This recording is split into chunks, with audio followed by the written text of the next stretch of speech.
This thing is evil. It's evil. It's it really is. Can you imagine that?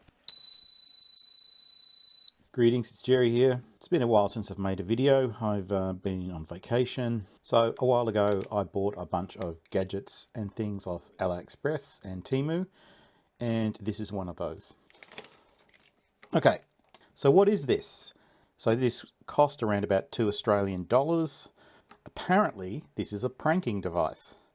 You hide it somewhere in a room and it will make random noises at random intervals, and people will be searching around going, what the hell's that? What made that noise? And they'll get extremely annoyed. So I thought we might have a look and see how it works. And maybe I'll decide whether or not to prank somebody with it. I don't know. Here are the instructions.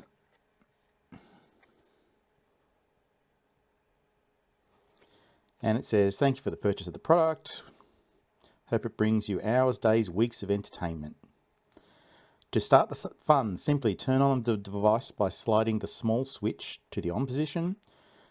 Press down pitch control button to change the pitch tone. Your device will continue to beep every 5 to 45 minutes. Turn it on and hide it. So not much to it. They provide you with a battery. Okay, why don't we take a look and see what we've got here. So we've got this Pezio speaker. No, you said Pezio. It's Piezo. Mate, give me a break. I'm a dyslexic Australian. Pezio it is.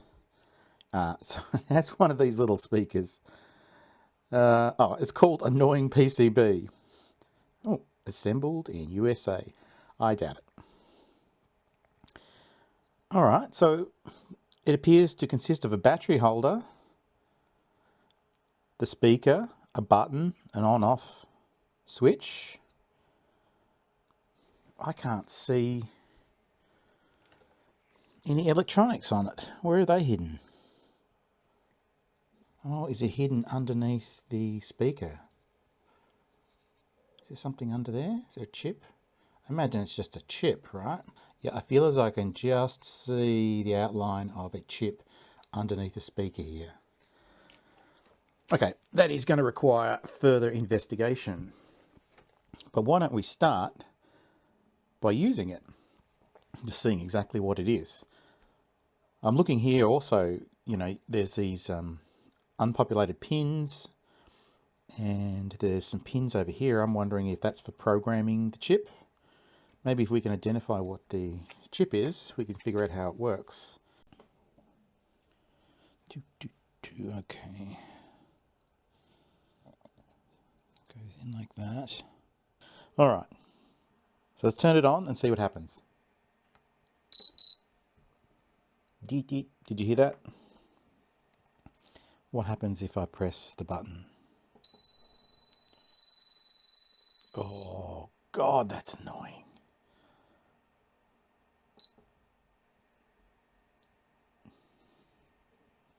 Oh, gosh. Hang on. Let me put this down.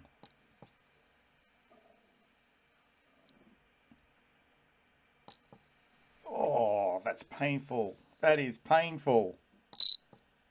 So we've got a little twerping sound. Sort of reminds me of a smoke alarm. Oh my God. Double beeps. Oh, just, horrendous tone. Oh man.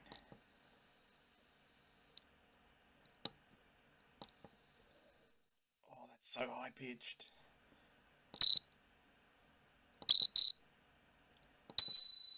That one there. That one there. Oh my God.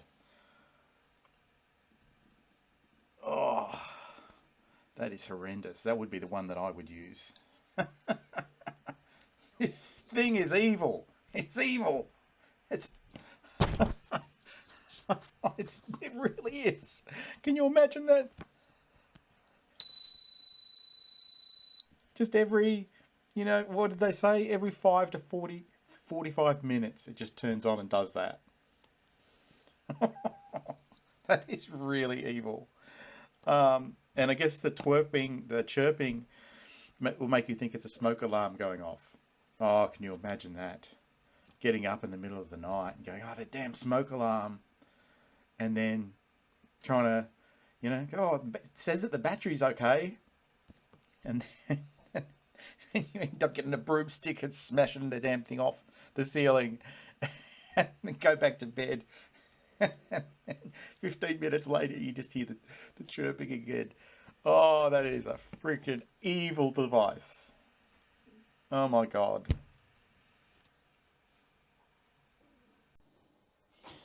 Okay, so let's just get some close-up shots.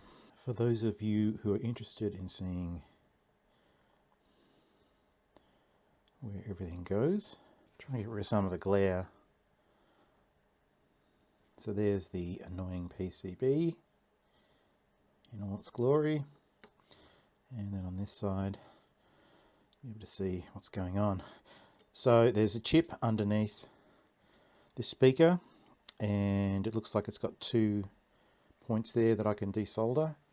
I don't know, they look a little bit weird. They almost look like they're standoffs that have been cut off, maybe. They right there, they look like they're screws. That wouldn't be right, would it? Hang on. They sort of look like they're screws. But if I look down there, they just look like the leads of the speaker. So I don't know. I think I might just apply some heat to it. Just use my big Bertha soldering iron. Oh yeah, that's solder, isn't it? Alright, let's see if we can't suck some of this up.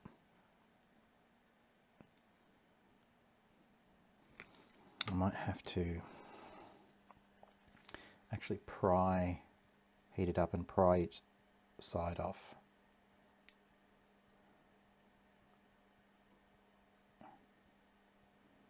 Oh, almost.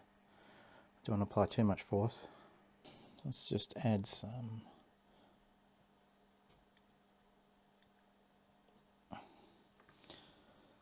solder on there.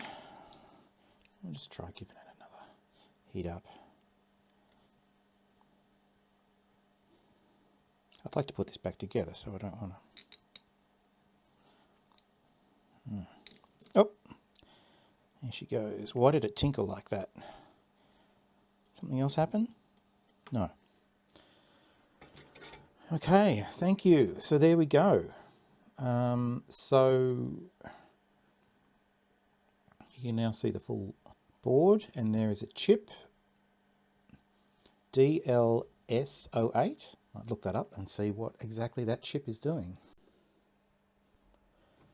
Well, I had no luck finding this chip, but doing some research on the internet, apparently there are specific chips made just to make simple noises. Some of them are programmable, some of them are pre-programmed with different noises, and I wonder whether this is the sort of chip that you might actually find in a smoke alarm.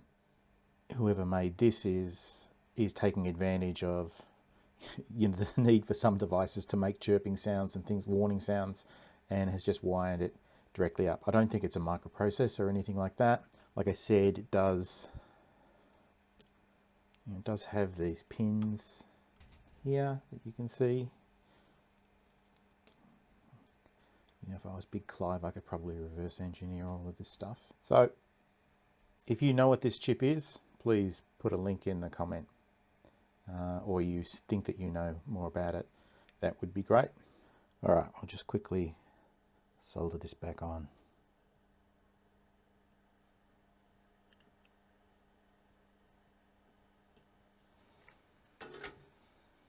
Done.